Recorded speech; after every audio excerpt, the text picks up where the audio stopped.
চলো তোমাদের সাথে একটা নতুন ভিডিও শেয়ার করি। এটা আমার বাবার বাড়ির একটা ভিডিও, তো চলো দেখতে থাকো। আমার মা আবার আপেল খাচ্ছে।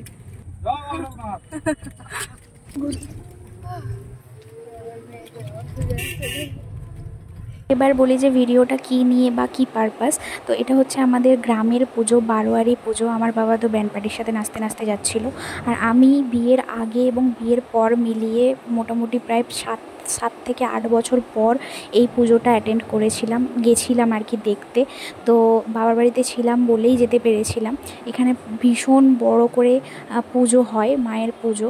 প্রথমেই তোমাদের সাথে মায়ের দর্শন করিয়েছি, আরও একবার তোমাদেরকে মাকে দেখাবো। তার আগে বলি, আমাদের শুধু গ্রাম নয়, আরও আশপাশের 10টা গ্রাম মিলিয়ে লোক হয়।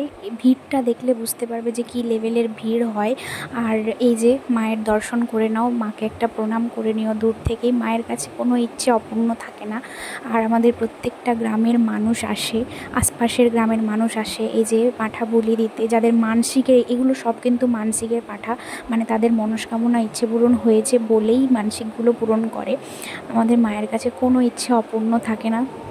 দূর থেকেও বলতে পারো মাকে, মা নিশ্চয়ই তোমাদের ইচ্ছেও পূরণ করবে। আর এই যে এখানে ব্যান্ড পার্টিতে সমস্ত সবাই, মানে যাদের যাদের এখানে যা যা দেখতে পাচ্ছ না, সবই মানসিক পূরণ হওয়া, ইচ্ছে পূরণ হওয়ার জন্যই কিন্তু এত কিছু মায়ের কাছে নিয়ে আসে।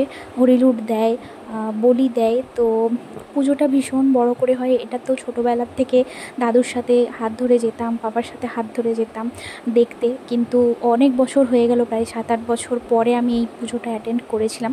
গ্যালারিতে খুঁজে পেলাম ভিডিওটা, তাই ভাবলাম তোমাদের সাথেও শেয়ার করি।